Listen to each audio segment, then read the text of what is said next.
Every day, the fat controller came to the station to catch his train. "Hello," he always said to Thomas. "Remember, don't be impatient, Thomas. You can never be as strong and fast as Gordon, but you can be a really useful engine. Don't let the silly trucks tease you." There were lots of trucks, and Thomas worked very hard pushing and pulling them into place. There was also a small coach and two strange things his driver called cranes. "That's the breakdown train," he told Thomas. "The cranes are for lifting heavy things like engines and coaches and trucks." One day, Thomas was in the yard. Suddenly, he heard an engine whistling. "Help! Help!" A goods train came rushing through much too fast. The engine was James, and he was frightened. His brake blocks were on fire. "They're pushing me, they're pushing me," he panted. On, laughed the trucks. Still whistling, "Help! Help!" Poor James disappeared. "I'd like to teach those trucks a lesson," said Thomas the tank engine. Soon came the alarm. "James is off the line! The breakdown train! Quickly!"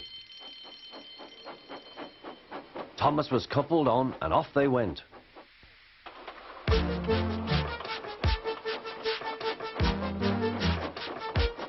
Thomas worked his hardest. "Hurry, hurry, hurry," he puffed. He wasn't pretending to be like Gordon. He really meant it. Bother those trucks and their tricks. I hope poor James isn't hurt.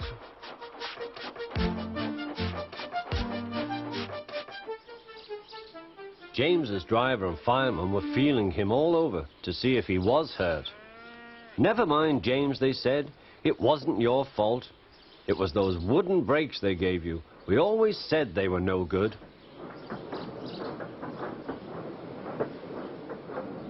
Thomas pushed the breakdown train alongside.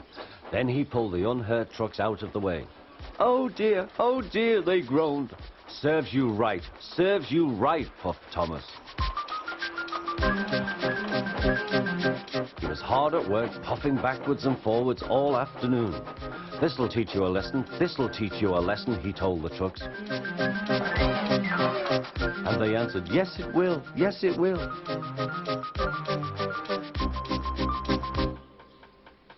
They left the broken trucks, then with two cranes they put James back on the rails.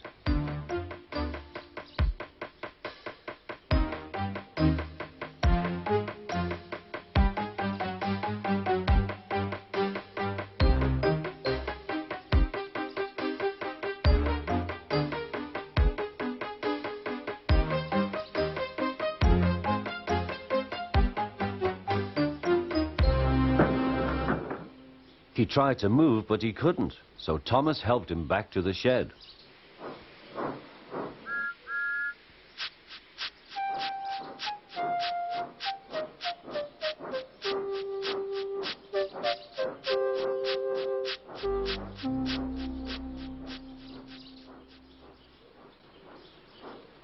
The fat controller was waiting anxiously for them.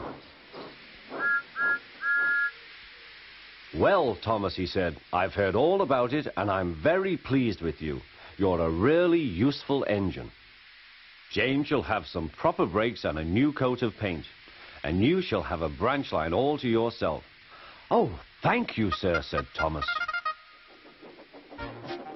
Now Thomas is as happy as can be. He has a branch line and two coaches called Annie and Clarabel. He puffs proudly backwards and forwards with them all day.